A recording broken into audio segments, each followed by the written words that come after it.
ఒకటేనా సెషన్ అంతా కలిసి? Okay 1 hour. మధ్యలో బ్రేక్ అయింది.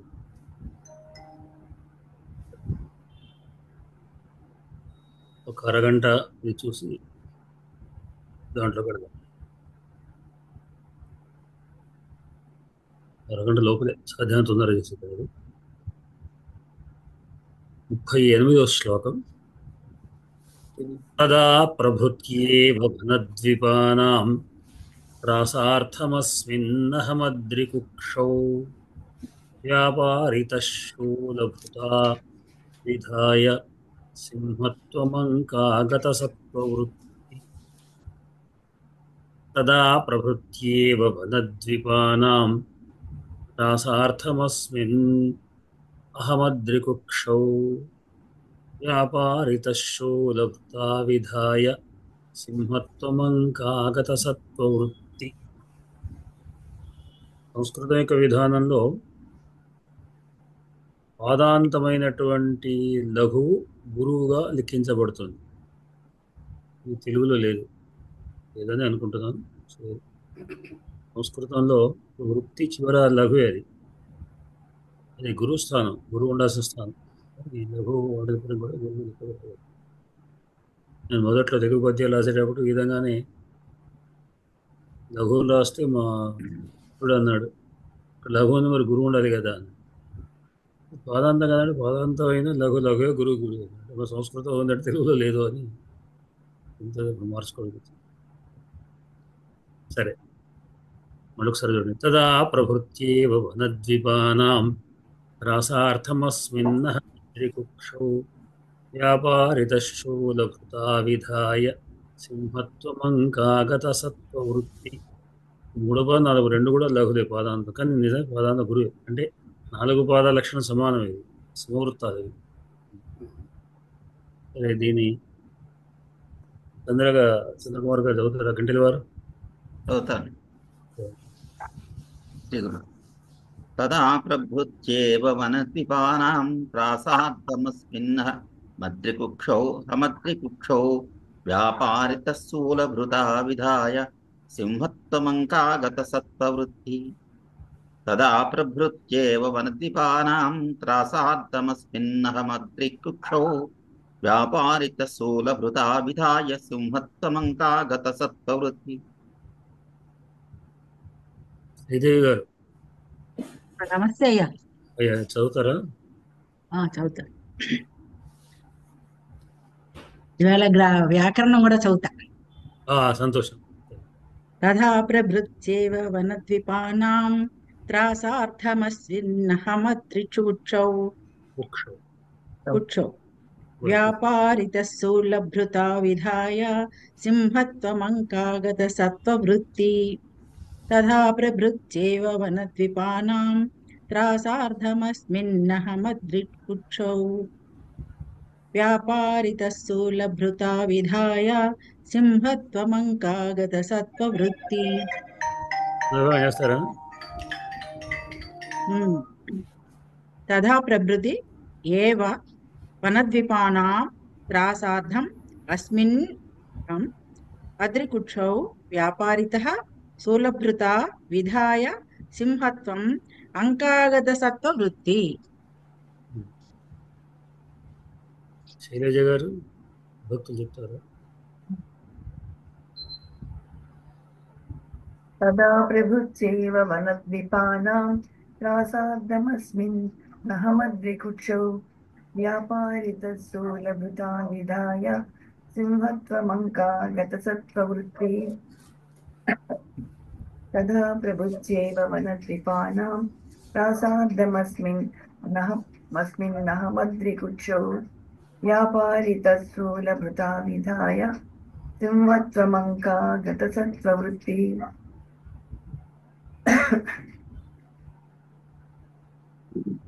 తదా ప్రభృతి క్రియావిశేషం అవ్యయం ఏవ అవ్యయం వనద్వీపానాం వనద్వీపస్య వనద్వీపయోః వనద్వీపానాం వనద్వీప శబ్ద అకారాంత పుల్లింగ షష్ఠీ బహువచనాంత.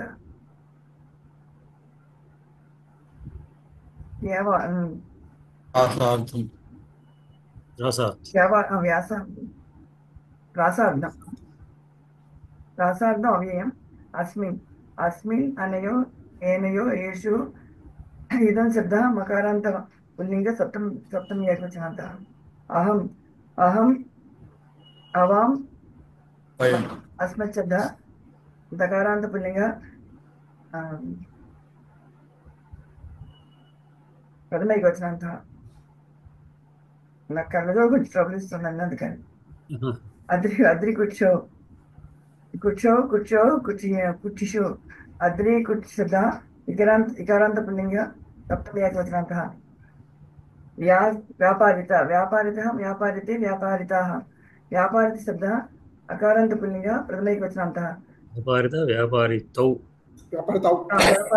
వ్యాపారితः వ్యాపారితౌ వ్యాపారితాः వ్యాపారిత శబ్దः అకారాంత పుల్లింగ ప్రథమ ఏకవచనాంతః స్థూలభృద్భ్యాం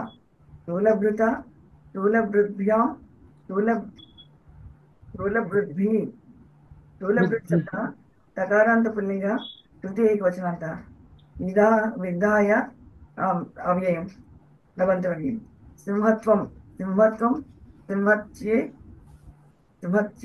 సింహత్యాని సింహత్వ శబ్దः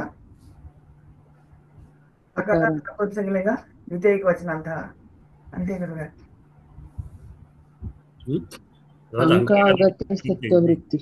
ఇంకా ఉందా వృత్తి అనేది స్త్రీలింగ వృత్తి అనేది పుంలింగమా స్త్రీలింగమా నపుంసకలింగం సింహత్వానికి విశేషణం కదా వృత్తి అనేది సింహత్వ శబ్దం ఏం చెప్పారు సింహత్వం నపుంసకలింగం చెప్పారా సింహత్వం నపుంసకలింగం సింహత్వం అనే ధర్మత్వం ధర్మానికి వాడే త్వం అనేటువంటి పదం నపుంసకలింగంగా వాడుతుంది అట్లానే తా అనేటువంటిది వస్తేనేమో స్త్రీలింగం అవుతుంది క్రమత ధర్మత్వం ఇట్లా రెండో చెప్పవచ్చు ఒక సింహత్వం సింహత అనే సింహత్వం అనేది నపుంసకలింగం అవుతుంది దానికి విశేషమైనటువంటి అంగాగత సత్వ వృత్తి కూడా నపుంసకలింగం మామూలుగా వృత్తి శబ్దం స్త్రీలింగం ప్రథమ విభక్తిలో ఏమొస్తాయి సార్ వృత్తికి వృత్తిని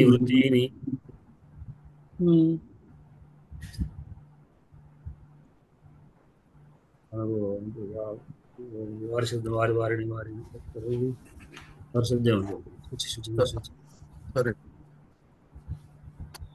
దీంట్లో నాకు క్రియాపదం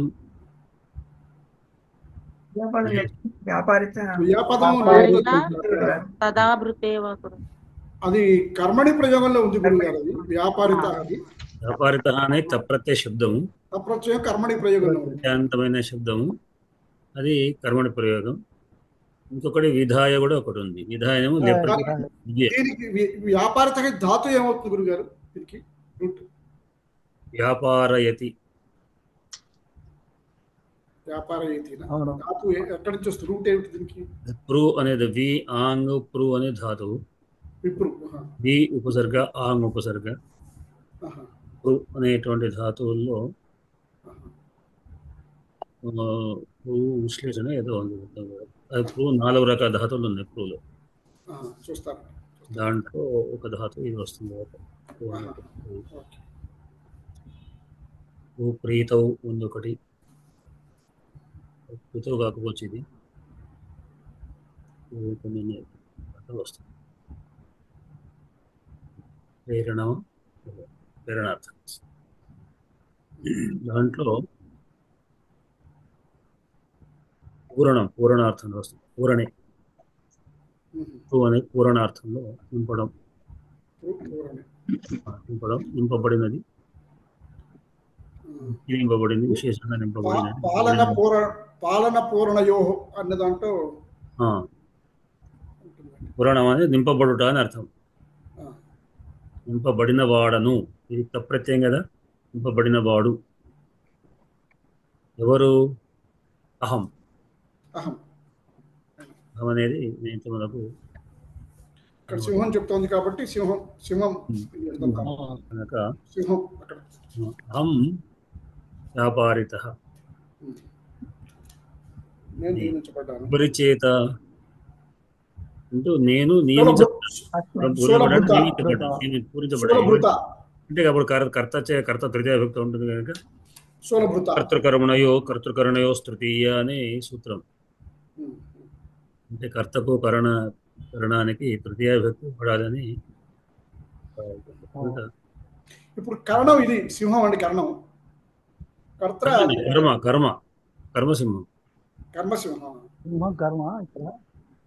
అంటే సింహమును మామూలుగా కర్తరథంలో వాడితే సింహమును నన్ను అన్నారు. నన్ను నింపబడిన సింహమును నియమించాడు. మామూలు కర్తరి ప్రయోగంలో అంటే నేను నియమించబడ్డాను అంటే ఎవరి చేత? శూలభృత శివుడి శూలభృత అహం వ్యాపారిత. ఎక్కడ? అద్రికుక్షౌ.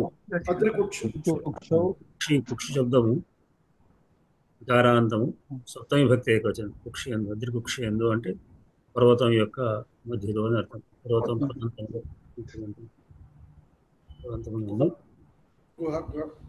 నేను ఉంటాను. ఎందుకొరకు? త్రాసార్థం వనద్వీపానాం త్రాసార్థం. త్రాసార్థం ముఖ్యం. త్రాసార్థం అంటే భయపెట్టుట కొరకు. ఎవరిని భయించేటోడు? దీపానం. వనద్వీపానం. ఇంతకుముందు కూడా మనం వన్యం అని చెప్పి వన్య దీపాల పదం వాడు ఎక్కడ వచ్చింది? వన్య దీపముల యొక్క త్రాసార్థం కొరకై అహం అద్రికుక్షౌ కూడా. అది ఎటువంటిది? అస్మిన్ అని చూపిస్తున్నాడు. ఈ యొక్క అన్నట్టు మనకు కనబడుతుంది అని అర్థం. ఇక్కడే ఎక్కడో కాదు. అస్మిన్ అద్రికుక్షౌ, ఈ అద్రికుక్ష ఏంది? అహం త్రాసార్థం వ్యాపారిత. ఇప్పుడు మళ్ళీ ఎప్పటి నుండి అంటే తదా ప్రభృతి. ప్రభృతి అంటే నుండి. తదా ప్రభృతి అప్పటి నుండి. అంటే ఏవ సంస్కృతం తెలుగులో ఏ అనే అర్థం వస్తుంది. అప్పటి నుండి అహం వనద్వీపానాంతరాసార్థం శూలభృత వ్యాపారిత ఉంచబడ్డాను. ఏం చేసి అంటే విధాయ చేసి. ఏం చేసి? సింహత్వాన్ని. అంటే సింహత్వం అంటే అర్థం కాంది ఎవడం సింహత్వం అంటే సింహమునుగా, సింహం యొక్క ధర్మాన్ని కలిగిన వాడినిగా. ధర్మం కలిగినటువంటి ఎటువంటిది అది? అంకాగత సత్వ వృత్తి. అంకం అంటే సమీపమునకు, ఆగత వచ్చినటువంటి, సత్వ అంటే ప్రాణులే వృత్తి, జీవన వృత్తి, జీవిత ధృతి అనే జీవితం అనేటువంటి విధంగా అంటే ఆహారం అని అర్థం. ఆహారంగా ఇక్కడికి సమీపంలో వచ్చే ప్రాణులు మాత్రమే. దూరంగా ఉన్న వాటిని కూర్చొని సింహం నింపడం కాదు. కేవలం ఈ సమీపంలో వచ్చేటువంటి ప్రాణులే ఆహారం కలిగే వృత్తి కలిగినటువంటి సింహత్వాన్ని. అంటే అర్థం ఏమిటి? నేను సింహను గాను అని అర్థం. నికుంభ చెప్పన కుంభోదరన్నామ నికుంభుడు అని. అంటే నేను కుంభ అనేటువంటి వాడిని కానీ అనేటువంటి మామూలుగా ఒక గణంలో ఒక వాడిని, దైవ గణంలో ఒక వాడిని. నన్ను సింహాన్ని రూపం ధరించి ఇక్కడ ఉండమన్నాడు. సింహత్వాన్ని ధరించి నేను వాటిని భయపెట్టడానికి కొరకు వస్తే భుజించమని. సింహం ఉంది అంటే దూరంగా పడిపోతుంటాయి. ఒకవేళ దగ్గరికి వస్తే వాటిని ఆహారంగా చేసి చంపేసి ఆహారం చేసి సింహత్వంగా చేసి అటువంటి సింహత్వాన్ని చేయబడినటువంటి వాటిని నేను ఇక్కడ వ్యాపారిత. ఎవరి చేత? శివుడి చేత. పరమేశ్వరుడు నియమించాడు ఇక్కడ శ్లోకంలో. అన్ని పదాలు వచ్చినట్టే కదా. దాంతో విధంగా మళ్ళీ ఎట్లా మనకు వరుస క్రమంలో చదువుకోవాలి అంటే తదా ప్రవృత్తి రాలేదు. చెప్పండి, వరుస క్రమం చెప్పండి. తదా ప్రవృత్తి వరుస క్రమం అంటే 3వ పదం 4వ పదం కావడమేనండి. పతం కింద ఇచ్చారు కదా శైలజ గారు. అదే అదే వాస్తవం. అంశం. అదే ఇట్లా చెప్పదు సార్. తదా ప్రభృత్యేన వనద్వీపానాం వనద్వీపానాం త్రాసార్థం ఉమ్. స్థూలభృత అంకాగత అద్రికుక్షౌ వ్యాపారితమస్మి. అంకాగత వ్యాపారితమస్మి. ఆగత సత్వవృత్తి సత్వవృత్తి. ఒకరు చెప్పినప్పుడు ఒకరు చెప్పిన మిగతా వినండి దయచేసి. ఎందుకంటే ఇప్పుడు మాట్లాడితే మనం ఎవరెవరు మాట్లాడదాం కన్ఫ్యూజ్ అవుతుంది. ధనగా చెప్తాను దనుకోండి ఎవరు. తదా ప్రభృత్యేవ భృత వనద్వీపానాం త్రాసార్థం అహం అద్రికుక్షౌ సింహత్వం అంకాగత సత్వవృత్తి సింహత్వం, అంకాగత వృత్తి కలిగినటువంటి సింహత్వాన్ని విధాయ సింహత్వం విధాయ అస్మిన్ అహం అద్రికుక్షౌ వ్యాపారిత. అస్మిన్ అద్దరు కూర్చోం ఈ గుహలో కదా, ఆ, అస్మిన్ అద్దరు కూర్చో అన్నారు ఈ గుహలో కాబట్టి. అహం వ్యాపారత, నేను నియమించబడ్డాను.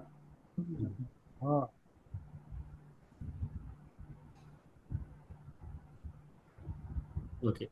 అన్వయం కొంచెం పజిల్ లాగానే ఉంటుంది, ముందు వెనక అదే అంటే అందుకొరకే మనం రోజు ఇస్తున్నది ఈ అన్వయమే. ఆకాంక్ష విధానం తీసుకుంటే అది అన్వయమే. అది ఆకాంక్ష విధానం తీసుకుంటే అప్పుడు అన్ని మనకు దొరుకుతుండే. మళ్ళీ దాన్ని రివర్స్ లో ఆకాంక్ష రివర్స్ అన్నమాట నిజంగా అన్వయం. దీన్ని ఇప్పుడు అన్వయం అంటారు. కర్త కర్మ క్రియ ఆర్డర్ లో పెట్టుకోవాలి. దేని దానికి ఆ విభక్తుల్ని ఒక విభక్తి తీసుకుని దానికి ఆ విభక్తులు ఎన్ని ఉందో చూసుకొని అవన్నీ వాటికి అడ్జస్ట్ చేసుకోవాలి. ఇప్పుడు కర్మడి ప్రయోగం అయితేనేమో కర్తరి ప్రయోగం అయితేమో కర్త ప్రథమ వ్యక్తి ఉంటుంది, కర్మ ద్వితీయ వ్యక్తులు క్రియాపదం. అందుకే కర్తకు సంబంధించిన ప్రథమ వ్యక్తి పదం ఒక దిక్కు, కర్మకు సంబంధించిన ద్వితీయ వ్యక్తులు ఒక చోట చేసుకోవాలి, సెట్ చేసుకోవాలి. దాంట్లో అవసరమైన విధంగా వాటిని పెట్టుకోవాలి. ఇది మనం అంటే ఇట్లా ప్రశ్న వేసుకుంటే అవన్నీ వస్తాయి. అదే కర్తరి ప్రయోగం, ఇది కర్మడి ప్రయోగం. కర్మడి ప్రయోగంలో కర్త తృతీయ వ్యక్తిలో ఉంటాడు, కర్మ ప్రథమ వ్యక్తిలో ఉంటుంది. ఎందుక దాని ప్రకారంగా మనం సెట్ చేసుకోవాలి. అంటే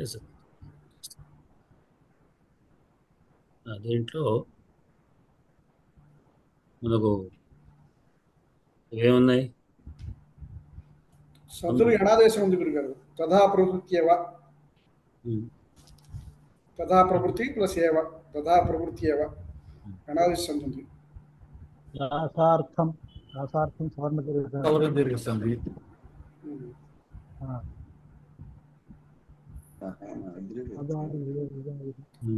అస్మిన్నహం ఆగత, అది మనం చెప్పుకోలేదండి. అంకాగత సవర్ణ దీర్ఘసంధి. అస్మిన్ అహం, అస్మిన్ ప్లస్ అహం అక్కడ ద్విత్వం వస్తుంది నకారానికి. నకారదిత్వం వస్తుంది. దీన్ని ngముడాగము అంటారు. నుదుట అంటే మూడింటికి అకారం పరంగా ఉంటే ద్విత్వం వస్తుంది. ఏ మూడింటికండి? ngం దాని పేరు. ngం అనే ప్రత్యయం. ngం ప్రత్యాహారం తీసుకుంటే దాగా ngం, జ్ఞామాంగణనం, జ్ఞామా విడిచిపెడితే గణనం, గణనం, ngం అంటే గణనం. ngమునకు ద్విత్వం. గానిచ్చినండి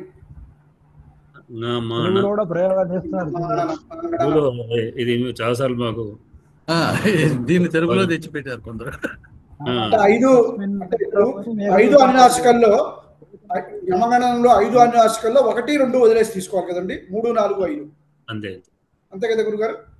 యమగణనం ఉంది కదా, ప్రత్యాహారం ఉంది. 6వ సూత్రం 7వ సూత్రం ఉంది కదా, ఆ 7వ సూత్రంలో 1, 2 వదిలేసి ఆ వరుసలో 3, దీని 4, 5 తీసుకోవాలి. కొన్ని అంతేనండి. కొన్ని కొన్ని పుస్తకాల్లో అనునాసిక ద్విత్వ సంధి అన్నారు, కానీ నిజానికి కాదు. ఎందుకంటే అనునాసిక ద్విత్వ సంధి 5 రావాలి. అవును, 5 అనునాసికలు కదా. కనుక 5ంటికి వస్తేనే అనునాసిక ద్విత్వ వస్తుంది, కానీ కేవలం 3కి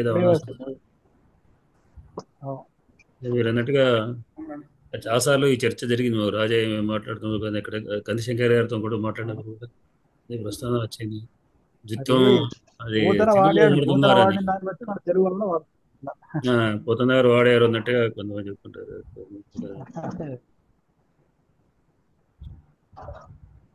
అంటే దానికి ప్రౌఢ వ్యాకరణం సమర్థించిన మరి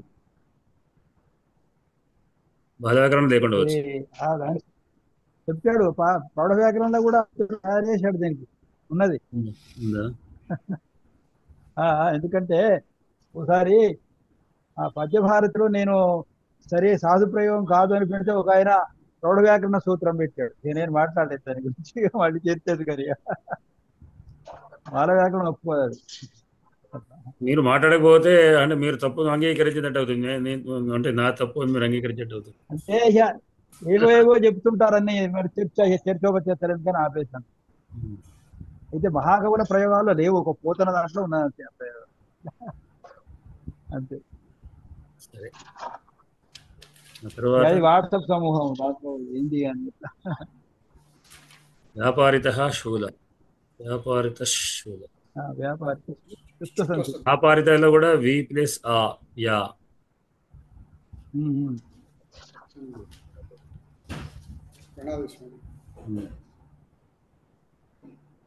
ఇప్పుడు స్తుత్వ సంధి వస్తుందండి.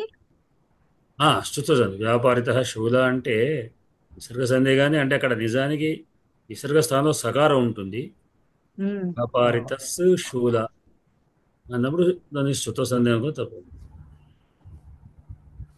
అంటే స్తుత్వం అంటే సకార చవర్గలకు, సకార తవర్గలకు షకార చవర్గలతో యోగం ఏర్పడితే స్తుత్వం వస్తుంది. ఇప్పుడు యోగం అనేది విశేషం. స్తుత్వ సంధిలో ఒక విశేషం ఏమిటంటే పూర్వాపరాలతో సంబంధం లేదు. అంటే ఇప్పుడు యణాదేశం ఉంది.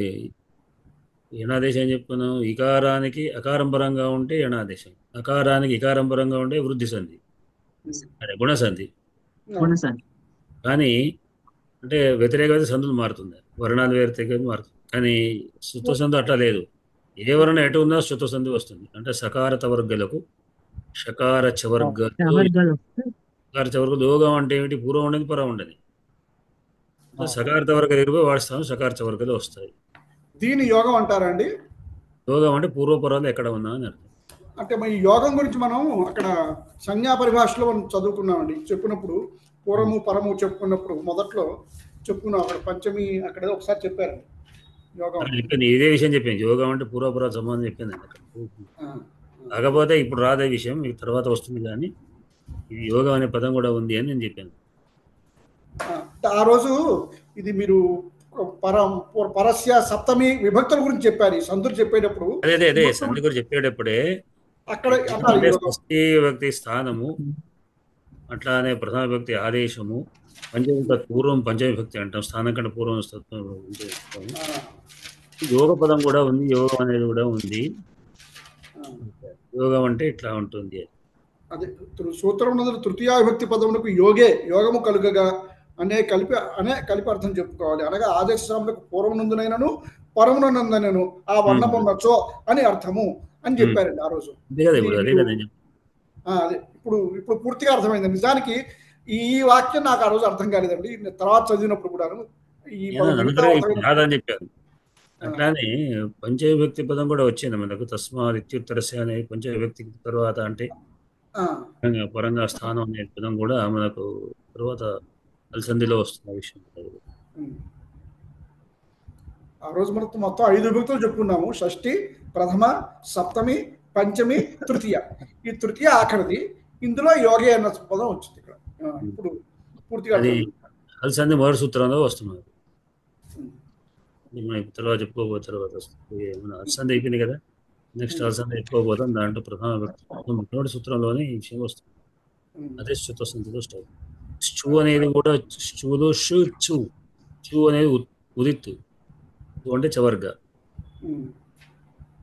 చుత్వ సంధి. చు అంటే చకార చవర్గలు అని అర్థం.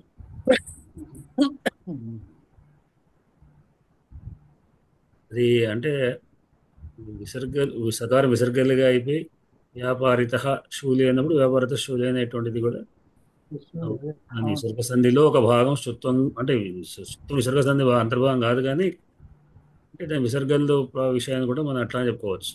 విసర్గలు వచ్చేస్తుంది, విసర్గల స్థానం సకారం వచ్చి వస్తుంది, విసర్గ సంధి అన్న తప్పేం లేదు.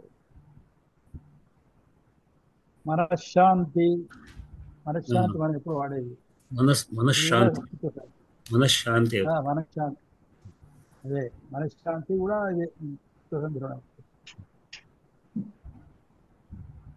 దీంట్లో భావం మీద ఏమైనా విశేషమైన అంశాలు ఉన్నాయా పడకవారు? భృత్ అంటే స్థూలము ధరించిన వాడేనండి. భృత్ అనేది అవును. మనం మరుశబ్దంలో కింద ఏవాలో చెప్పుకున్నాం. ఏవన్ తనుత్య కృత్, తనుత్య కాదు. ఇప్పుడు ఏమిటి మనం జాగ్రత్త ఆసత్ సకాసత్ దదత్ దదత్ ఇంద్రజిత్ సోమసత్ వస్తుంది. దాన్ని ఏం ప్రత్యయం అంటారంటే అది జిత్ జో అనేది ఇంద్రుడి చేత జయింపబడినవాడు, జయించినవాడు ఇంద్రుడిని. క్రియాపదాన్ని త్రిపుర అనే ప్రత్యయం ఉంది. చక్రభృత్ అంటే విష్ణువు అని చెప్పు. శూలభృత్, శూలము ధరించినవాడు. ప్రకారాంత శబ్దాలు వస్తుంది. భృత్ శబ్దం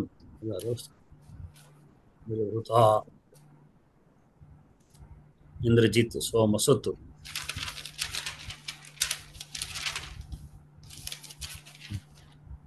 దీంట్లో విశేషమైన అంశాలు ఏమైనా? అయ్యా నమస్కారాలు. ఏదో ఒకటి చెప్పాలి కదా. చెప్పాలి అందుకొరకనే. తదా ప్రభుత్యేవ వనద్వీపానాం త్రాసార్థమస్మిన్ అహమద్రికుక్షౌ వ్యాపారితస్థూలభృతా విధాయ సింహత్వం అంకాగత సత్వవృత్తి. ఈ సింహత్వం అంకాగత వృత్తి అనేది మనం విదిన్ ద బ్రాకెట్స్ లో పెట్టుకోవచ్చు. ఇది ఇక్కడ అంశానికి సంబంధించి కాదు, సింహం యొక్క ప్రవృత్తి యొక్క లక్షణమే చెప్తున్నది. కేవలం ఈ 3 పాదాలతోటే మనకు పూర్తి అవుతుంది. తదా ప్రభుత్యేవ ప్రభృత్యేవ వనద్వీపానాం త్రాసార్థం. వనద్వీపానాం త్రాసార్థం, ఏనుగులను భయపెట్టుట కొరకు. అస్మిన్ అహం అద్రికుక్షౌ, ఈ యొక్క పర్వత గుహలందు స్థూలభృతా విధాయ వ్యాపారిత, శివుడి చేత నియమింపబడి ఉంటిని. ఇది అందరూ ప్రధానమైన అర్థం. అయితే ఎలా ఉన్నాను? సింహత్వాన్ని కలిగి ఉన్నాను. ఆ సింహత్వం యొక్క లక్షణం ఏంటంటే అంకగత తత్వ వృత్తి, దగ్గరకు వచ్చిన వాటిని మాత్రమే భుజించేటటువంటి లక్షణం. ఇక్కడ నేను సందర్భం మీకు అనిపించకపోవచ్చు భద్రయ్య గారి లాంటి వాళ్ళకు, కానీ నేను చెప్పాల్సిన అంశం ఏంటంటే, నేను ఎంఈఓగా ఉన్నప్పుడు కస్తూరిబా పాఠశాలలు నా కంట్రోల్లో ఉంటవి. అందులో అంతా ఆడపిల్లలు ఉంటారు. అది కౌమార వయస్సులో ఉన్నటువంటి పిల్లలు ఉంటారు. చక్కగా 13-14 సంవత్సరాలు అప్పుడే మెచ్యూర్ అయ్యి మన స్కూల్లో 8th 9th క్లాసెస్ వచ్చినటువంటి పిల్లలు ఉంటారు. వాళ్ళకి ఇంకా వాళ్ళ శరీర నిర్మాణం గురించి కానీ దాని గురించి కానీ తెలియదు. వాళ్ళు బాల్యం కదా, కౌమారం అంటున్నారు, బాల్యం కదా వాళ్ళది. కాదు టీన్. కౌమారం 5 సంవత్సరాలు. నా మాట వినండి దనికొండ వారు. 13 దగ్గర నుంచి టీన్ ఏజ్ అంటాం. బాల్యము, యవ్వనము, కౌమారం. బాల్యం కాదు, నా మాట వినండి అయ్యా. బాల్యము, యవ్వనము, కౌమారము అంటారు కదా. యవ్వనం కౌమారమే. కౌమారం తర్వాత యవ్వనం, కౌమారమే. 13 to 19 కౌమారము. మీకు ఆడపిల్లలు లేరు, మగపిల్లలే ఉన్నారు, అందుకోసం కాదు అంటే కౌమార వయసు కాబట్టి అయ్యా యవ్వన కౌమారం అసలు విషయం ఏంటంటే అయ్యా, దాని నుంచి తర్వాత మాట్లాడుకుందాం. టీన్ ఏజ్, టీన్ ఎక్కడైతే వస్తుందో ఇంగ్లీష్ లో 13, 14, 15, 16, 17, 18, 19 వరకు టీన్ ఏజ్ అంటాం. ఇది కౌమార దశ. దీని తర్వాత 20 ఏళ్ల పిల్లను మనం మభ్య పెట్టినా అది మభ్య పడదు. నాకు తెలుసు పోషానా చూసిన పో అంటుంది. ఈ మధ్య పిల్లలు మాత్రం వాళ్ళు ఏది చెబితే అది చాక్లెట్ ఇస్తే చాక్లెట్ తింటే అంటారు. ఆ దశలో ఉంటారు. కాబట్టి వాళ్లను సరైన రీతిలో పెట్టాల్సిన అవసరం ఉంటది మనకు. కాబట్టి ఈ కస్తూరిబా పాఠశాలలకు నేను ఒక ఆఫీసర్గా ఒక గైనకాలజిస్ట్ని తీసుకెళ్ళాను. వాళ్ళ శరీర ఆకృతులు ఏంటి, వాళ్ళకు ఏ జాగ్రత్తలు తీసుకోవాలి. అంతేకాదు మాకు అప్పుడు ప్రభుత్వం మెటీరియల్ కూడా ఇచ్చింది, కాటన్ ఇచ్చింది, తర్వాత వస్త్రాలు ఇచ్చింది, దానికి సంబంధించిన కాటన్ క్లాత్ ఇచ్చి వాటిని నాప్కిన్స్ ఎట్లా కుట్టాలో నేర్పింది. నాప్కిన్స్ ఇచ్చి కుట్టించటము, వాళ్ళతో తయారు చేసుకోవటము, వాళ్ళకు వాళ్ళే కొనుక్కోకుండా అవి ఎట్లా ఉపయోగించాలి అనే జాగ్రత్తలు కూడా గైనకాలజిస్ట్ తెప్పించాను. అయితే అప్పుడు ఆమె గైనకాలజిస్ట్ ఎంత అద్భుతంగా చెప్పిందంటే ఒక విషయాన్ని, అది అప్పుడే నేను కూడా అప్పుడే తెలుసుకున్నాను. ఆమె చెప్పిన విషయం ఇప్పుడు మనకి ఈ పద్యంలో కనిపిస్తుంది, ఈ శ్లోకంలో కనిపిస్తుంది. గైనకాలజిస్ట్ చెప్పినటువంటి అంశం ఇక్కడ కనిపిస్తుంది. ఎలాగో చెప్తాను. ఆమె చెప్పింది, శరీరము ఒక సముద్రం లాంటిది, దాని మీద ఒక లేయర్స్ ఏర్పడతాయి. ఆ లేయర్స్ అనేటటువంటివి ఋతువు వచ్చేటటువంటి రక్తము యొక్క ఏర్పాటు, పొరలు పొరలుగా ఏర్పడుతుంది. అది ఏర్పడుకోవటం ఏంటంటే భగవంతుడు తన కోసం ఏర్పాటు చేసుకునేటటువంటి శయ్య, మర్రి పత్రం లాంటిది, మర్రి ఆకు లాంటిది. అక్కడ భగవంతుడు ఉండాలి, దాని మీద పడుకోవాలి. కానీ ఎప్పుడైతే భగవంతుడు అక్కడ జైగోట్ ఏర్పడదో అప్పుడు ఏమవుతుంది, 28 రోజులు కాగానే అది ముక్కలు ముక్కలై బయటకు వచ్చేస్తుంది.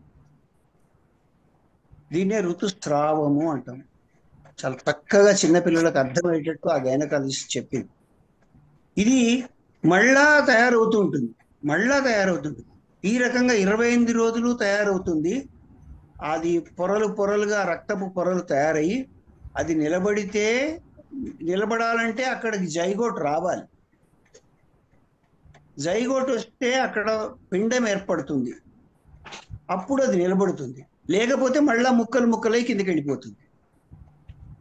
ఇక్కడ ప్రస్తుత విషయం రండి అయ్యా, అదే విషయం నేను చెప్తున్నాను. అంటే మీరు గమనిస్తే ఈ శ్లోకంలో ఇది గమనిస్తారు. ఏమిటంటే ఒక ఏనుగు దేవదారు వృక్షంలోని త్వక్ ఎలా చర్మాన్ని చెక్కుతుందో అలా ఈ ఋతువు క్రమము చెక్కబడి కిందకి వెళ్ళిపోతుంది. అలా పోకుండా ఉండడం కోసము ఇంత క్రితం మనం వృషభధ్వజుడిగా చెప్పుకున్నాం శివుణ్ణి, ఇక్కడ స్థూలభృతుగా చెప్పుకుంటున్నాం. ఈ పదాలు రెండింటిని జాగ్రత్తగా గమనిస్తే మీకు తెలుస్తుంది. ఈ స్థూలభృత అనేటటువంటి వాడు అంటే శివుడు ఆ అద్రికుక్షం ఇక్కడ చూడండి, కుక్షం అనే కడుపు అనేటటువంటి మాట తీసుకొచ్చాడు.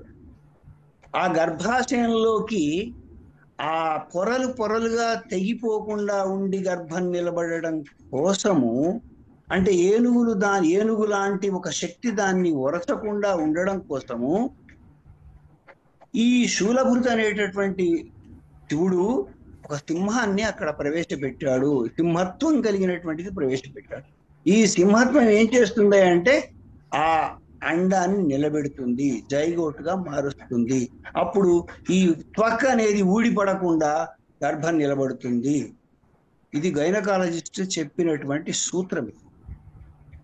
ఒక అద్భుతంగా అనిపించింది నాకు. ఆ పిల్లలకు చెప్పి, ఇందుకోసం అమ్మా మీరు జాగ్రత్త పడాలి, ఇలా ఈ నాప్కిన్స్ వాడాలి, దీన్ని శుభ్రం చేసుకోవాలి, అది సరే. తర్వాత అదంతా కూడా వాళ్ళకు 2-3 క్లాసులు తీసుకున్నాం. అది ఈ శ్లోకంలో మనకు చాలా స్పష్టంగా కనిపిస్తుంది. అంత క్రితం వృషభధ్వజేన అని చెప్పబడినటువంటిదే ఇక్కడ తదా ప్రభృత్యేవ వనద్వీపానాం త్రాసార్థం, వనద్వీపానాం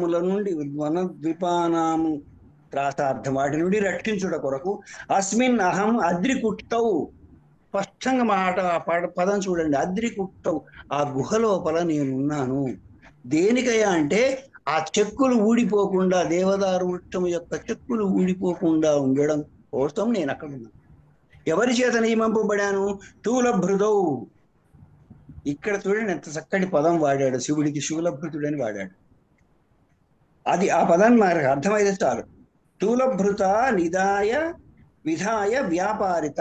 ఏమిటయ్యా దీని పని అంటే సింహస్య సింహత్వం అంకాగత సత్వవృత్తి. తన దగ్గరకు వచ్చిన వాటిని తినేటటువంటి గుణం కలిగినటువంటి సింహత్వాన్ని కలిగినటువంటి రూపంలో నేను ఇక్కడ గర్భాన్ని కాపాడుతున్నాను అనేటటువంటి ఒక అంతరార్థం కలిగినటువంటి శ్లోకంగా ఇది నాకు అనిపించింది. కాళిదాసు ఏ ఉద్దేశంతో రాశాడో కానీ అక్కడ గైనకాలజిస్ట్ చెప్పినటువంటి దానికి ఇక్కడ పోలిక కనబడింది కాబట్టి నేను దాన్ని ఇక్కడ తమకు ఉటంకించాను. నచ్చితే నాకు తెలియక అడిగానండి. ఇప్పుడు సామాన్యంగా సమాసం చెప్పేటప్పుడు బాల్య యవ్వన కౌమార వార్ధక్యాలు అనటం విన్నాను. తప్పది. బాల్య కౌమార యవ్వన వార్ధక్యం. కౌమారము శిశువు వధు శైశవం వేరు, శైశవం వేరు, బాల తర్వాత శైశవం తర్వాత బాల. కౌమారం అనేది ఆ పంచవర్షాదని ఉంది. అది అది అంటే అక్కడ నేను చెప్పేది పౌరాణిక శాస్త్రమైనటువంటి విధానంలో మామూలు శైశవం ఎంతవరకు అంటే పిల్లవాడు స్తన్యం స్వీకరించే వరకు శైశవం. అక్కడి నుండి పంచవర్ష ప్రాయం వరకు బాల్యం. కౌమారం పంచవర్షాలు 5 సంవత్సరాల నుంచి 10 సంవత్సరాల తర్వాత కన్యత్వం వేరు, కన్యా లక్షణం వేరు. అదే నాకు వ్యత్పత్యర్థం చూస్తే దీనికి బాలు మగపిల్లల సంబంధం లేదు. చెప్తుంటే నాకు డౌట్ వస్తుంది. అంటే వర్ష క్రమంలో అదేదో పదం అటు ఇటు పెట్టవచ్చు, అటు ఇటు పడింది. అది మీరు ఒకవేళ అలాంటి అభిప్రాయం ఉంటే యవనాత్ పూర్వం కౌమారి. మీరు ఇంగ్లీష్ లో అద్భుతమైనటువంటి పాండిత్యం టీనేజ్ అని చెప్పారు. టీనేజ్ ప్రారంభ యవన ఎక్కడైతే ఉందో అది ప్రారంభ వయోవృద్ధత్వం, దాన్ని ముగ్ధావస్థ అంటారు. వృద్ధత్వం అంటే ఏమిటి? మూర్ఖత్వం, మూఢత్వం, తెలియని వయస్సు, మూఢత్వం. అది అక్కడి నుంచి స్టార్ట్ అవుతుంది. ముగ్ధ కన్య అంటారు. నాయిక లక్షణాలు ముగ్ధ కన్య 13-14 సంవత్సరాల కలిగినటువంటి నాయికను తీసుకున్నారు. ఇంకా అంటే నిజానికి అక్కడి నుంచే ఈ యొక్క కథలు ప్రారంభమవుతాయి. నాయిక కార్యక్రమాలు, నాయక వృత్తాంతం అంతా కూడా నాటకాల్లో వాళ్ళు. అది ఇట్లా దానికంటే ముందు కౌమారావస్థ. సరే, దీంట్లో ఇంకోటి 3 పదార్థం 4వ పదం ఎందుకు చెప్పారు అంటే సింహత్వం అంకాగత వృత్తి అనేటువంటి ఎందుకు వరకంటే ఒక కారణం ఏంటంటే నేను సింహాన్ని కాదని చెప్పడానికి ఒక కారణం. రెండో కారణం ఏంటంటే మరి నువ్వు త్రాసార్థమస్మిన్ వనద్వీపాన త్రాసార్థమైనప్పుడు గోవుని ఎందుకు తీసుకుంటున్నావు? ఇక్కడ గోవు మీద ఎందుకు సంహరించావు అంటే ఇక్కడ అంకాగత సత్వవృత్తి నా దగ్గర అంటే భయపెట్టడం, దగ్గరికి వచ్చి వాటిని స్వీకరించడం. నేను అందుకొరకు ఇక్కడ ఈ ఆవు మీద వాడు చంపాల్సిన పరిస్థితి ఎందుకంటే అంటే సమీపానికి ఏ ప్రాణి వస్తే వాటిని చంపమన్నాడు అనే ఉద్దేశం చేత సమీపానికి వచ్చినటువంటి గోవును నేను ఆహారంగా తీసుకుంటున్న కారణం ఏంటంటే ఇది శివుడు నన్ను నియమించే విధంగా అనే అర్థంలో 4వ పదం చెప్పబడ్డది. సరే, దీంతో నియమిస్తున్నాం. తర్వాత కౌముదిలోకి వెళితే కౌముదిలో నిన్నటి పాఠాన్ని మనం ఒక్కసారి మళ్ళా పునశ్చరణ చేసుకుందాం. ఇది గారు ఏం చెప్తారో మీరు ఒకసారి ఏం చెప్తారు? ధైర్యం చెప్పడం ఏం పర్వాలేదు, చక్కగా అని ఒకటి చెప్పేటప్పుడు ఈ వినేవాళ్ళకి ఏం తెలియదు అని బాగుంటేనే మనం కరెక్ట్ అయిపోగలుగుతాం. అందరికీ తెలుసు ఆగే అంటే అప్పుడు మనం చెప్పలేం. అది నేను ఒక పుస్తకం చదివాను, ఉపన్యాసం ఎట్లా చెప్పాలి అని ఒక పుస్తకం ఉండేది. దాంట్లో వాడు చెప్పిన మొట్టమొదటి విషయం ఏంటంటే అసలు ఎదుటి వాళ్ళకి ఏమీ తెలియదు, నాకే బాగా తెలుసు అన్నప్పుడే మనం చెప్పగలుగుతాం. వీళ్ళందరికీ బాగా తెలుసు, నేను చెప్పిన బహుశా తప్పు పడతారే అన్నప్పుడు మనం చెప్పలేము. రెండోది బిగ్గర కంఠం చెప్పు అన్నాడు. నువ్వు ఏం చెప్పినా తప్పో ఒప్పో కంఠం మాత్రం ఎట్లా ఉన్నాడు చివరి ఆ సభలో ఉన్న చివరి బెంచి వాడి దాకా కూడా వినవాడన్నాడు. నేను ఈ 2 పాటిస్తాను గురుగారు, ఈ 2 పాటిస్తాను నేను. అది ఉంటేనే మనం చెప్పగలుగుతామని. మెల్లగా అయితే ఎవరు విన్నారు. ఎంత కరెక్ట్ విషయం చెప్పినప్పటికి కూడా సరైన విషయం ఓడి బెంచి వాడే సరిగకపోతే ఆ సభలో ఎట్లా ఉంటే ఒక సెకండ్ ఎక్కితే వెంబడే పక్కన అడుగుతారు, బాగుందా అనుకుంటూ మొదలు పెడతారు. మన మాట వినరు. జరగని ఈ 2 ప్రధానమైనవి. అంటే వాళ్ళ చెవులు వాళ్ళ మాటలు ఇంకోళ్ళ మాట వినరాకుండా మన మాటనే వినాలి. సరే, చెప్పండి శ్రీదేవి గారు. నమస్కారం అండి. అస్మద్ గురుభ్యో నమః. నాకు తెలిసినంత వరకు చెప్పడానికి ప్రయత్నిస్తాను. ఒక ముఖం విషయం నుండి చెప్పండి, అంటే గుర్తుంచుకోండి. ఒకటి ఉపన్యాస ప్రధాన ధర్మం అంటే నేను తప్పు చెప్తాను అనే పదాలు వాడకండి. నేను చెప్పేది నేనేం తప్పు కరెక్టే చెప్పను. అంతే. నేనేం తప్పు చెప్పను. నాకు తెలిసింది చెప్తాను. కాదు కాదు కాదు. అంటే మనం జనరల్గా చెప్తుంటాం, నేను చెప్పేది క్షమించే తప్పులు ఉంటాయి కనుక మీరు క్షమించారు, ఇవన్నీ ఎక్కడ క్షమించడం లేదు. మనం చెప్పేది చెప్తాం అంతే, తప్పో ఒప్పో చెప్పి అయిపోయింది. అంటే ఇక్కడ నిలబడే అర్హత అబద్ధంగా కూడా నాకు సుబద్ధంగా లేదు. కుంతిపుత్ర వినాయక కొంతమంది ఇక్కడ నాకు నిలబడే అర్హత కూడా లేదు అని మొదలెడతారు. అట్లా కనుక అతి వినయం పనికిరాదు. అది అబద్ధంగా సుబద్ధంగా కుంతిపుత్ర వినాయక అని. అస్మద్ గురుభ్యో నమః. ముఖం అంటే నోటి నుంచి వర్ణముల ఉత్పత్తి స్థానములు, ఆయా స్థానముల యందు ఆయా వర్ణములు చేసే ప్రయత్నాలని వివరిస్తూ చూస్తే గనక వృత్తి చూసుకుంటే యత్నోద్భిద అభ్యంతరో బాహ్యశ్చ ఆద్య పంచదాహ స్పృష్టేత స్పృష్టేశ్చ వివృత వివృత సంవృత భేదాత్. అంటే అభ్యంతర బాహ్యంతర ప్రయత్నాలని ఈ ప్రయత్నములు రెండు విధములుగా చెప్పబడ్డాయి. ఆభ్యంతర ప్రయత్నం అంటే గనక నోటి యందు లోపల చేసే ప్రయత్నాల ఉండేటువంటి ఇది ఆ వర్ణాలతో చేసే ప్రయత్నాన్ని అంటాము. ఇవి 5 విధాలు. స్పృష్టము, ఈషస్పృష్టము, ఈషద్ వివృతము, వివృతము, సంవృతము అని 5 విధాలుగా తెలుస్తున్నాయి. అంటే 5 భేదాలు, విధాలు ఏదైనా సరే. స్పృష్ట ప్రయత్నం అంటే స్పృష్ట ప్రయత్నం స్పర్శానాం, ఈషస్పృష్టం అంతస్థానాం, ఈషద్ వివృతం ఊష్మాణం, వివృతం స్వరాణాం, హ్రస్వస్య అవర్ణస్య ప్రయోగే సంవృతం, ప్రక్రియా దశాయాం వివృతమేవ అని వృత్తి. మొదటిది స్పృష్ట ప్రయత్నం అంటే మనం పలికేటప్పుడు నాలుకతో ఆయా వర్ణాలను స్పృశించే ప్రయత్నము. ఈ ప్రయత్నం ఉత్పత్తి అయ్యే వర్ణాలని స్పర్శలు అంటాము. అంటే కచరతపులనే వర్గాక్షరాలు కవర్గ వర్ణములను ఉచ్చరించేటప్పుడు కంఠస్థానమునందు నాలుక మూల స్థానంలో తాకిడి జరుగుతుంది, అంటే స్పర్శించడం జరుగుతుంది.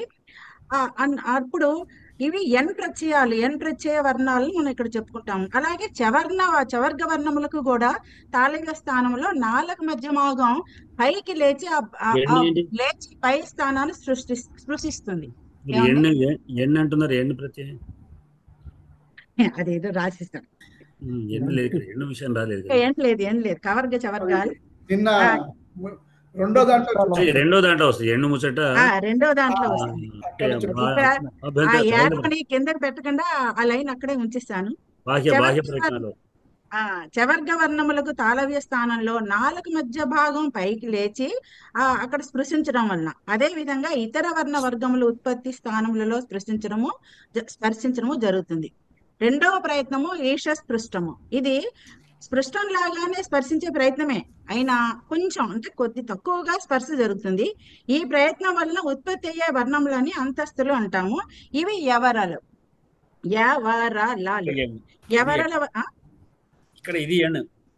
ఇవి ఎండ్లు. ఎవరల వర్ణములను ఉచ్చరించేటప్పుడు ఆయా వర్ణాల ఉత్పత్తి స్థానములలో తక్కువగా స్పృశించే ప్రయత్నమే ఈ ఈషస్పృష్ట ప్రయత్నం అనబడుతోంది. ఈషస్పృష్టకరణ అంతస్థాహ అని మనం వృత్తిని చెప్తాము. మూడవది వివృతము. ఈ ప్రయత్నం వలన స్వరములు అంటే అచ్చుల వర్ణాలను పలికించేటప్పుడు ముఖము విప్పారుతుంది. ఇలా విప్పారేట్లు చేయడాన్ని వివృతము అంటాము. ఇక్కడ అచ్చు ప్రత్యాహారం అంటే ఆ ఈ ఊ మొదలైనటువంటి అచ్చులు స్వరములు అనగా కంఠము తెరిచి పలకబడేవి అనేగా చెప్పబడుతున్నాయి. నాలుగవది ఈషద్ వివృతము. ఈ ప్రయత్నం వలన ఊష్మలు అనగా శశసహాలు, దీన్నే మనం సెల్లులు కూడా అన్నాం కదా, అంటే ఈ సెల్ అనే ప్రత్యాహారాలను పలికేటప్పుడు ముఖం కొంచెంగా వివృతం అవుతుంది. ఇలా కొద్దిగా విప్పారేట్లు చేయడమే ఈషద్ వివృతము అంటాము. ఈషద్ వివృతకరణ ఉష్మాహ. ఐదవది ఏంటంటే సంవృత స్వకార. అకారమునకు సంవృత యత్నము అనగా కంఠము బిగించి పలికేది, కొంచెం ఎక్కువగా పలకుండా కంఠం ఇచ్చి అనడం అన్నమాట. ఈ సంవృతములు అనగా ముఖం ముడుచుకుని ఉంటుంది. ఇక్కడ హ్రస్వ ఆకారం మొదలైన వాటిని చెప్పుకుంటాము. ఈ విధంగా వర్ణములన్నిటికీ ఉత్పత్తి స్థానములు అవు వరకు వివృతములు వివృత ప్రయత్నం జరుగుతుంది. కానించి మా వరకు స్పృష్టము జరుగుతుంది. యావారాలకు ఈషస్పృష్టము, శశసాహాలకు ఈషద్ వివృత ప్రయత్నంగా మనం చెప్పవచ్చును. అదే సంవృతంలో చెప్పుకోవాలంటే ఏం చేస్తున్నాం అంటే అక్కడ దండహ, అక్కడ ఏమవుతుంది అంటే అచ్చులు మనం కొద్దిగా పలుకుతున్నాం అన్నప్పుడు ఏమవుతుంది అనమాట, చివరి హ్రస్వ ఆకారం ముడుచుకొని పలకబడుతోంది. దండహ, దాలో ఆకారం ఉంది, 2 ఆకారాలు ఉన్నాయి కదా, అప్పుడు ఈ రెండో ఆకారం ఏమవుతుంది, దండహ, ఆ ఆకారం లేకుండా దండహ అంటున్నాం, అప్పుడు అది ముడుచుకొని పలకబడుతుంది అన్నమాట. ఈ హ్రస్వ ఆకారమే సంవృత ప్రయత్నంగా తెలుసుకోవచ్చు మనము. అదే దండాడక, దండా ప్లస్ ఆడక అన్నప్పుడు ఏమవుతుంది, సవర్ణ దీర్ఘత అయ్యేది వివృతం అయిపోతుంది. ఈ రెండు ఆలు, 2 ఆలనుగా చూస్తే కనుక రెండవ ఆకారం సంవృతం అవుతోందని చెప్పబడింది అనమాట. ఇప్పుడు ఇంకా బాహ్య ప్రయత్నే బాహ్య ప్రయత్నస్తే ఏకాదశాహ అంటే ఇవి 11 విధములు. వివార సంవార శ్వాస నాద ఘోష అఘోష అల్పప్రాణ మహాప్రాణ ఉదాత్త అనుదాత్త స్వరితములు.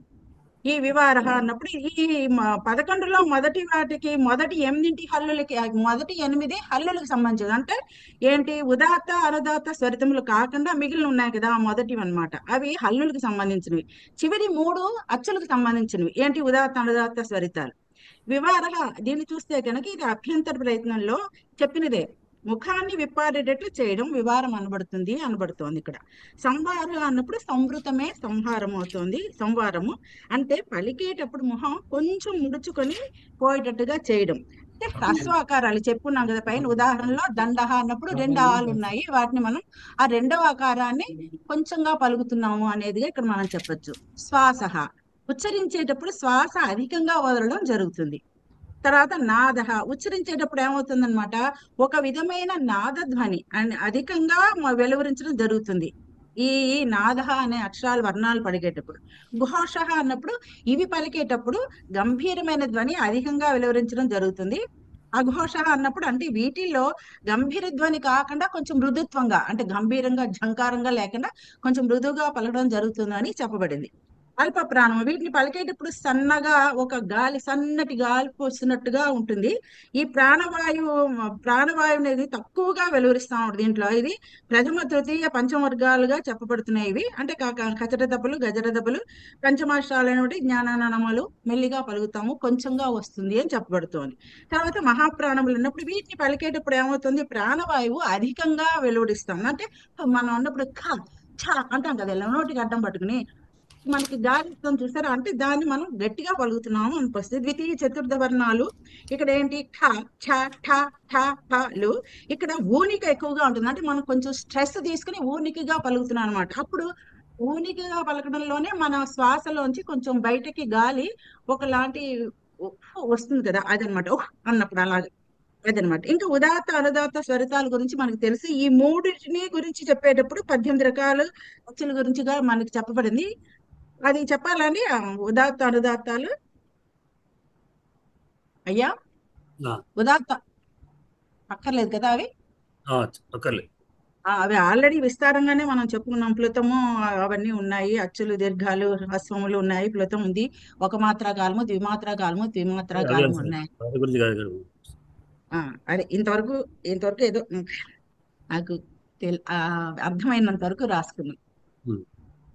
అంటే వీటిల్లో నేను ఇది తెలియదని ఎందుకన్నానంటే, నిన్న ప్రత్యాహారాలతో కలిపి చెప్పడం అనేది ఎలా అనేది ఇప్పుడు యారాలు ఎన్నులు అవి తెలుసు, శేషశాల సరళు దానికి కర్ర వస్తుంది అవి తెలుసు, కానీ దాన్ని వివరంగా చెప్పడం రాలే. మీరు ప్రయత్నాలే చెప్పారు కానీ ఏ ప్రయత్నం ద్వారా ఏ ఉడతాయన్నప్పుడు మీరు ప్రత్యాహారాలు తీసుకోవాల్సి వస్తుంది.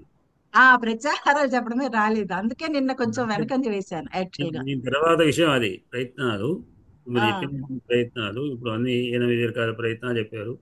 ఈ 8 రకాల ప్రయత్నాల్లో కూడా ఏ ప్రయత్నము అంటే 8లో ముందు అల్ప ప్రాణ మహాప్రాణ పక్కబడితే 6. ఈ అల్ప ప్రాణ మహాప్రాణాలు అనేవి హల్లుల్లో 2 భాగాలుగా చేసి ఏ హల్లులు అల్ప ప్రాణాలు, ఏ హల్లులు మహాప్రాణాలు. అట్లానే మిగిలినటువంటి 6 లోపల 3 వీటిలో 3 ఏ హల్లులు ఏ 3 వస్తుంటాయి అనేటువంటిది చెప్పడం అనేది ఇప్పుడు మనకు ప్రత్యాహారాలు తీసుకోవాల్సి వస్తుంది. కర్రు హర్షు అని ఇట్లా అది అర్థమైంది, కానీ సెస్ కర్ర అర్థమయ్యాయి. పియర లాభాలు అల్ప ప్రాణాలని అర్థమైంది. మహాప్రాణాలకి ద్వితీయ అక్షరాలని అర్థమైంది. వాటిని ప్రత్యాహారాలుగా అన్వయించి చెప్పడం అనేది నాకు కర్ర అనే ఒక ప్రత్యాహారం, హర్ష అనే ఒక ప్రత్యాహారం. అవి చెప్తే చాలా ఇంకా అక్షరాలని చెప్పక్కర్లా. వివార దాంట్లో కర్ర అంటే మీరు కవచ వస్తుంది కదా, కచటత తెలుసు. వైశ్యసార్హాలు. అవి మటుకు నోట్ చేసుకున్నా, కానీ వాటికి ప్రత్యాహారాలు వివరంగా చెప్పాలా అనేది ఒక సంశయాత్మకంగా ఉండింది అనమాట. అది విషయం. అని చెప్తే కర్రలో ఇంత సింపుల్. అవి ఏమిటో మీరు ఒక ఐడియా ఉంటే చెప్పండి, లేకుండా లేదు వాడు. లేదులేండి, అంత లేదు. అంటే నాది చెప్పాను కదా, నాకున్న పెద్ద చెడు అలవాటు రాసుకుంటే గానీ చెప్పలేకపోవడం అనేది. ఒకసారి రాస్తే గానీ నేను ఇక్కడ పెట్టుకోలేను గొర్రెలు. అది నేను మొదటి నుంచి అదే చేసేవాడిని. నాకు వచ్చేదంతా రాసుకునేవాడిని. అంతా రాస్తేనే మైండ్కి ఎక్కుతుంది అనమాట ఫీడింగ్. అది ఉండిపోతుందండి. రాసినది రాస్తూ ఉండే చదివిందాన్ని రాస్తూ పోతుంటే మైండ్కి ఎక్కుతుండే, ఫీడింగ్ అవుతుంది. అది అండర్లైన్ చేస్తూ ఉంటాం కదా, అండర్లైన్ చేసిన పాయింట్లు ఇక్కడ ఉండిపోతాయి బుర్రలో. ఎగ్జామ్స్ లో కూడా అలాగా ఈ మధ్య నేను కాన్సన్ట్రేట్ చేయలే, ఏకాగ్రత చూపించాల క్లాసులో, అందుకని వెనకబడిపోయాడు. చదివే టైంలో చదువుకున్న తర్వాత నాకేం అర్థమైంది అని రాస్తూ ఉంటే మన దాంట్లో మైండ్లో వస్తుంది. అందుకొరకే కదా చెప్పేది. ఏమంటారంటే ఒకసారి రాసేది 1000 సార్లు చదివే విధానంతో సమానం అంటారు. 100 సార్లు అదేదో అంటారు కదా. అంటే అర్థం ఏంటంటే రాయడం అంటే ఒక్కదాన్ని కూర్చొని మక్కి చేయడం, కాపీ చేయడం కాదు. మీ మైండ్లో ఏముందో అది రాస్తేనే మన మైండ్కి ఎక్కుతుంది. అది మీరు ఆ తర్వాత కాగితం చూడకండి, సంబంధం లేదు. అది అంటే మనం రాస్తూ పోతుంటే మన మెదట్లోకి ఒక గ్లూకోజ్ పెట్టినట్టుగా అవుతుంది అన్నమాట. మనకు స్టెరిలైజ్ మన మైండ్ పెట్టి శక్తి వచ్చినట్టుగా మైండ్లో తిరుగుతుంది ఆ విషయం అంతా కూడా. చరిత్ర కింద రాసేట ఈ ప్రయత్నాల దగ్గర ఆయా ప్రత్యాహారాల రూపాంతరాల్ని నేను అన్వయం రాసుకోలేదు. మనకు వచ్చిందంతా రాస్తూ పోతుంటాను అంతే. అది మీరు రఫ్గా రాసుకోండి, ఎక్కడ రాసుకోండి, మళ్ళీ మా పేపర్ ఉన్న సంబంధం అంటే అది పేపర్ మీద కంటే మన మైండ్ రాసుకుంటుంది అనమాట. మన కంప్యూటర్లో స్క్రీన్ మీద కనబడే అక్షరాలు ఇస్తాం, నిజంగా అది సాఫ్ట్వేర్ పెడుతుంది. రాసిందంతా సాఫ్ట్వేర్కి వెళ్ళినట్టుగా మన మైండ్లో పెడుతుంటుంది. నేను చెప్పిన దాంట్లో ఏం తక్కువైందండి? ఎక్కడ నేను చెప్పడానికి మర్చిపోయానంటారు? అంటే ఎక్కడ చెప్పడానికి ఫెయిల్ అయ్యాను? ఏం చెప్పలేదు, అని చెప్పారు, కరెక్ట్ అయిపోయారు. పీపుల్ అనేది కానీ. ఓకే, థ్యాంక్ యూ, ధన్యవాదములు. తర్వాత లక్ష్మి గారు చెప్తారు.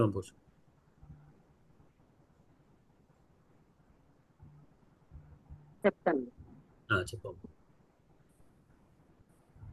యత్నో విద్వా అనే సూత్రం ప్రకారం వృత్తి సూత్రం అంటే పాణిని రాసే సూత్రాలు. ఇదంతా వృత్తి, ఒక్కడే సూత్రం. అక్కడ ఏమిటి తుల్యాస ప్రయత్నం సవరణ ఒకటే సూత్రం అంతే. ఇంక మిగతా అన్ని అదంతా డీటెయిల్ వివరణే అంతే, వృత్తిలోనే ఉండదు. యత్నోదిత్వా అభ్యంతరో బాహ్యశ్చ విధా అభ్యంతరో బాహ్యశ్చ ఆద్యః పంచధా స్పష్టేషద్ వివృత్త సంవృత్త భేదాత్ అనే దాని ప్రకారంగా అభ్యంతరము బాహ్యము అని యత్నాలు రెండు విధాలుగా చెప్పబడింది. మొదటిది స్పృష్టము, ఈషత్ పృష్టము, ఈషద్ వివృత్తము సంవృతము అని భేదాలచే 5 విధాలుగా చెప్పబడింది. వర్ణాలను ఉచ్చరించేటప్పుడు నాలుక జిహ్వ అనేది ఆయా స్థానాలను స్పృశించినప్పుడు దాన్ని స్పష్టమని చెప్తారు. కొంచెంగా స్పృశిస్తే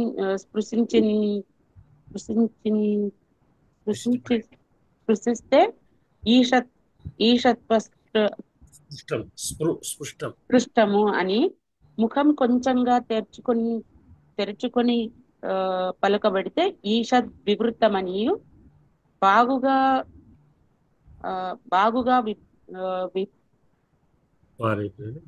విప్పారి. మీకు అర్థమేలా చెప్పండి, దాంట్లో ఉన్న చదవడం అనే విషయం కాకుండా మీకేం బాగా తెరిచి పలకబడించో అది వివృత్తమని, ముఖము కొంచెంగా ముడుచుకున్నట్లుగా చెప్పినచో దాన్ని సంవృతమని పేర్లు. అందులో స్పర్శలకు కచట, ఘ, గ, ఘ, చ, ఛ, జ ఇవన్నీ స్పృష్ట ప్రయత్నాలు అనొచ్చు. ప్రయత్నాలు అంతస్థలకు ప్రయత్నాలు అంటే కచడ తపంలో ఉన్నటువంటి 25 వర్ణాలు మొత్తం అంటే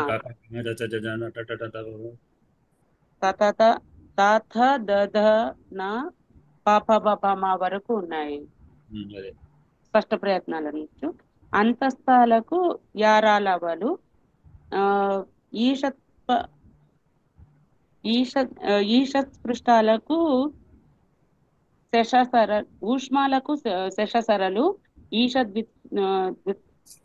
వివృత్తమని, స్వరాలకు అచ్చులు ఆ నుంచి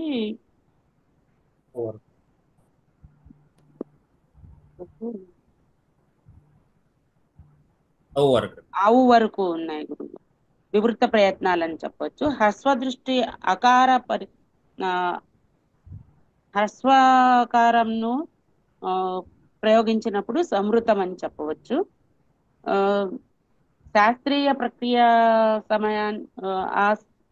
శాస్త్రీయ ప్రక్రియగా మనం తీసుకున్నప్పుడు వివృత్తమని చెప్పవచ్చు.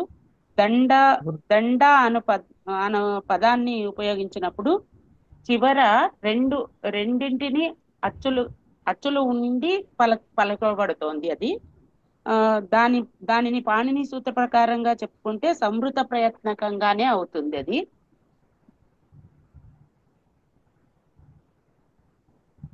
అది మాత్రం ఆకార వివృత్తం అవుతుంది అని చెప్పవచ్చు. బాహ్య దశాదహ అని అభ్యంతర ప్రయత్నం, బాహ్య స్వేకాదశ అనేసి అది 11 విధాలుగా చెప్పబడింది. అది వివారః, సంవారః, శ్వాసో, నాదహో, ఘోష, అఘోష, అల్ప ప్రాణో, మహాప్రాణ, ఉదాత్త, అనుదాత్త, స్వరితములోనిగా చెప్పబడింది.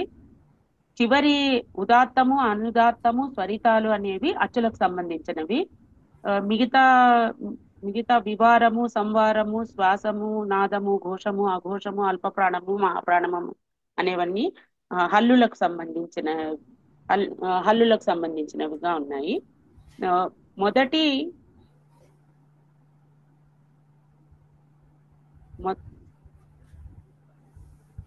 మొదటి 6 యత్నాలలో వర్ణాలను చెప్పేటప్పుడు వివృత్తముగా ముఖంలో విప్పారితంగా ఉచ్చారణ చేస్తే అది వివృత్తం అని,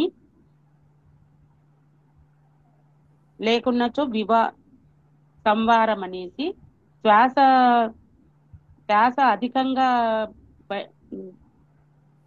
అధికంగా ఉపయోగించినప్పుడు అది శ్వాసమని. నాదం అనేది చెప్పలేకపోతున్నాను గురుగారు. నాదధ్వని లాగా ఒక ధ్వని, ఒక నాదధ్వని, గంభీర ధ్వని వస్తుంది. గంభీరంగా నాదధ్వని అంటే ఒక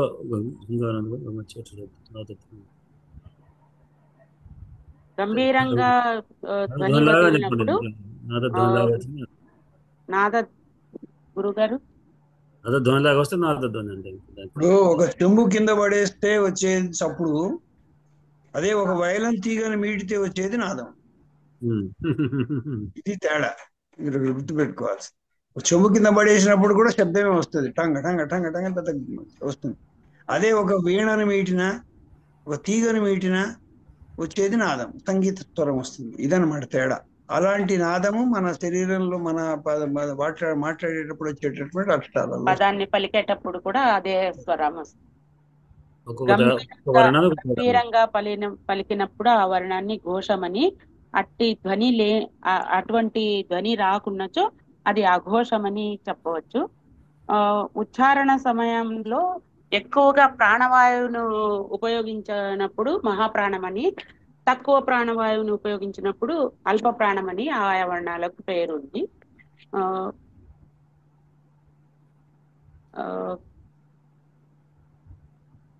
వివార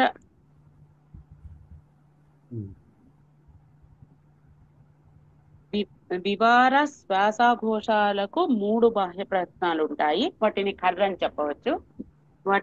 వాటిలో ఖ క ఖ చ ఛ ట ఠ త థ ప ఫ శ ష స వీటిని కర్ర అని చెప్పవచ్చు. దీన్ని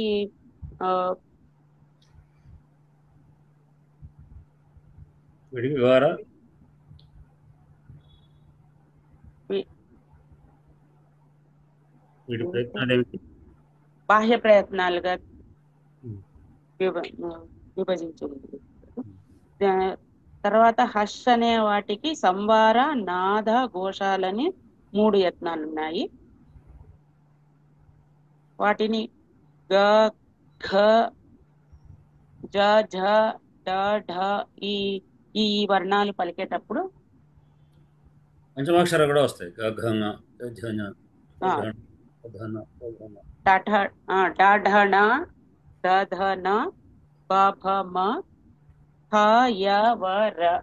లా వరకు వస్తాయి గురు ఈ వర్ణాలు. ఈ హల్లులన్నింటినీ 2 వర్గాలుగా చేసి ఒక్కో వర్గంకు 3 యత్నాలు చెప్పబడ్డాయి. వాటిని మళ్ళీ హల్లులను 2 వర్గాలుగా చేసినప్పుడు 2 యత్నాలు అంటే వర్గానికి ప్రథమ తృతీయ పంచమాక్షరాలు, వాటిని ఎన్నులుగా అల్ప ప్రాణాలుగా చెప్పబడ్డాయి. వర్గ ద్వితీయ చతుర్థ అక్షరాలను మాత్రం షల్లులుగా చెప్పబడ్డాయి.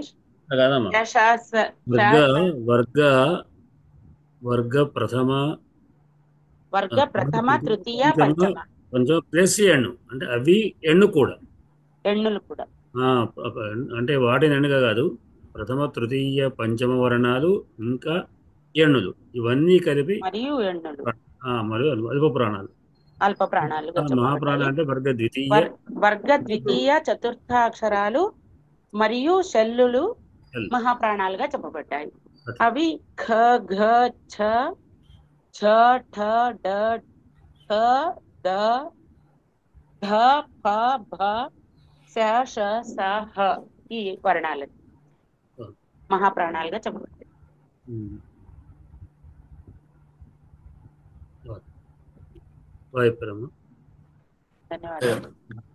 ఇక్కడ గురువు గారు ఇక్కడ అసలు ఇంకో గమ్మత్తు కూడా ఉన్నదండి. మనకి మహాప్రాణాలనే సంస్కృతంలోవి తెలుగులో అల్ప ప్రాణాలే ఉన్నాయంట. ఇప్పుడు ఈ కా గా ఈ అక్షరాలన్నిటికీ కూడా హకారం అనేది చాలా ప్రత్యేకమైంది. ఏ హల్లుకైనా సరే పక్కన హకారాన్ని దానికి కలిపితే అది మహాప్రాణం. కకారం ఉంది, కకార హల్లు ఉన్నది, దానికి హకారం కలిపితే ఖ. గకార హల్లు ఉన్నది, దానికి హకారం కలిపితే ఘ. అంటే మహాప్రాణంలో హకారం ఉంది అంటున్నారా? మహాప్రాణాలన్నీ హకారం. కూడా ధనికొండ ఎక్కడైనా డీకి హెచ్చు కలిపితే ధ అయింది, ఏకి హెచ్చు కలిపితే కా అయింది.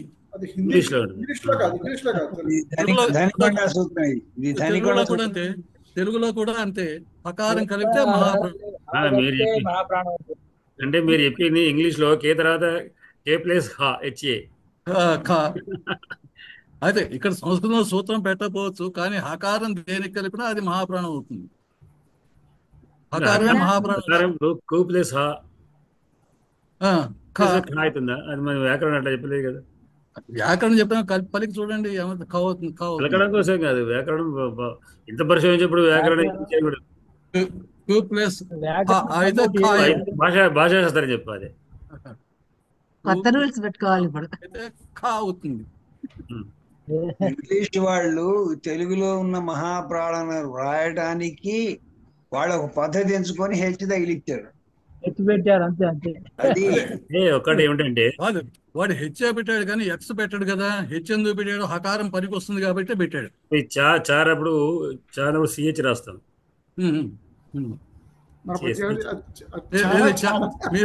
మీరు చకారం కింద హకారం పెట్టి పలకని చూద్దాం, చానే పలుకుతారు. ఏది పెట్టినప్పుడు కాదు కూడా అయితే అవుతుంది. ఒకటి ఏమిటంటే సంస్కృతానికి అది కాదు ఎందుకు మనకి అయితే ఒకటి ఏమిటంటే నాగర్లిపి అంటే సంస్కృతాన్ని రాసేటప్పుడు ఇంగ్లీష్లో ఎట్లా రాయాలి అంటే ఇంగ్లీష్ స్క్రిప్ట్లో ఎట్లా రాయాలి అనేటువంటి దాంట్లో ఒక నిర్దేశం ఉంది. దానికి మనకు కాకపోతే దాన్ని మనం ఎక్కువ పాటించమని తెలియదు, కానీ సంస్కృతం వాళ్ళు వాడతారు. అంటే దానికి ఇప్పుడు చెంపు అన్నప్పుడు సిఏనే పెడతాం, సిహెచ్ పెట్టాం. వాటికి డాట్స్ ఉన్నాయి, కింద మీద పైన డాట్స్ పెడుతుంటారు. శంకరుడు ఎస్హెచ్ఏ పెట్టాలని లేదు, పైన కింద షేక్ వీటికి డాట్స్ ఉన్నాయి. అంటే సకారం ఎట్లా పడాలి, షకారం ఎట్లా పడాలి, షకారం ఎట్లా పడకాలి అనేటువంటి వాటికి ఎక్కడెక్కడ డాట్లు పెట్టాలి, నకారం ఎట్లా పెట్టాలి అని డాట్లు దీర్ఘాలు పైన మీరు చూస్తున్నారు. రామ అన్నప్పుడు ఆరు గీత తర్వాత ఏ పైన గీత పెడుతుంటారు. ఈ విధానాలు అంటే మనకు సంస్కృత డిపార్ట్మెంట్ వాళ్ళు చెప్తుంటారు. నేను ప్రీ పిహెచ్డి రాసేటప్పుడు మాకు ఇవన్నీ కూడా చెప్పారు. దాన్ని ఎట్లా ఒక స్క్రిప్ట్ మాకు పరీక్ష కూడా ఉంది. అది దాని విషయంలో కూడా టెస్ట్లో ప్రీ పిహెచ్డిలో పరీక్షలో కూడా స్క్రిప్ట్లో రాయండి, శ్లోక నాగర్లిపి పేచి దీన్ని ఇంగ్లీష్ స్క్రిప్ట్లో ఎట్లా రాస్తారు అనేది కూడా ఉంది. కనుక దాంట్లో ఆ విధానం పాటించాలి. ఊరికే మనం మామూలుగా రాస్తా అంటే కుదరదు. చకారం చంద్రశేఖరం సిహెచ్ఏ పెడితే ఒప్పుకోదు, అది సిఏ పెట్టాలి అంతే. లిపి సంగతి వేరు, ఉచ్చారణ సంగతి. ఉచ్చారణ సంగతికి వచ్చేసరికి వీటన్నిటిలోనూ ఆకారం పనిచేస్తుంది.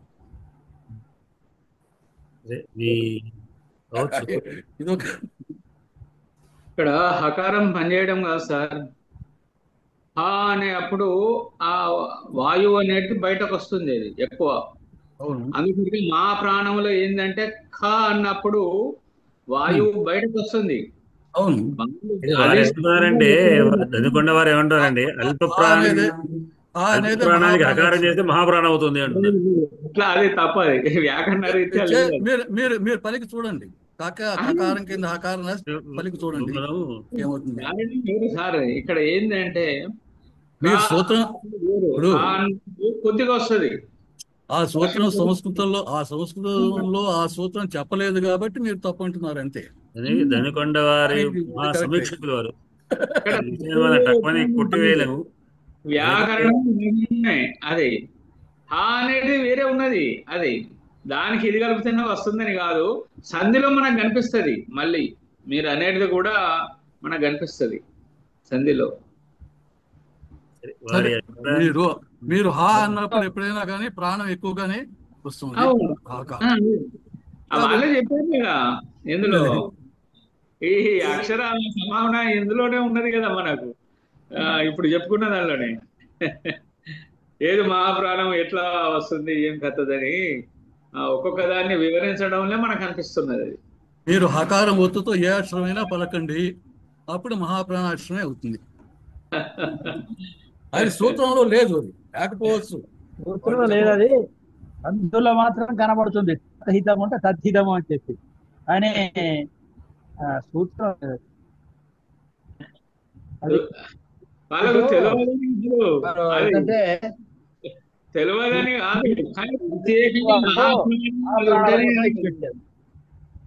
అట్లా చెప్పడానికి వీలు లేదు. అది వాళ్ళు ఏది ఎంతవరకు చెప్పాలనో అంటే ఒక సిస్టమ్ ఉంటది వ్యాకరణంలో. ఆ సిస్టమ్ భాషా శాస్త్రం ప్రకారం కరెక్ట్ కాకపోవచ్చు, ఆ సిస్టమ్ ను తప్పనిసరి ఫాలో కావాల్సిందే. ఇక్కడ సరే సార్, నేను సూత్రం ప్రతిపాదిస్తున్నా. అయ్యా రేపు మా నాయనగారు ఆర్థికంగా ఉన్నందువల్ల ఉపహారం చేయాలి, అందుకే నేను ముగిస్తున్నాను. మేము కూడా ముగిస్తున్నాను. స్వస్తి స్వస్తి ప్రజాభి పరిపాలయంతాం న్యాయేన మార్గేణ మహిమహేషా గోబ్రాహ్మణేభ్యః శుభమస్తు నిత్యం. లోకా సమస్తా సుఖినో భవంతు. ధన్యవాదాలు అందరూ కూడా. శైలజ గారు ధన్యవాదాలు. Thank you.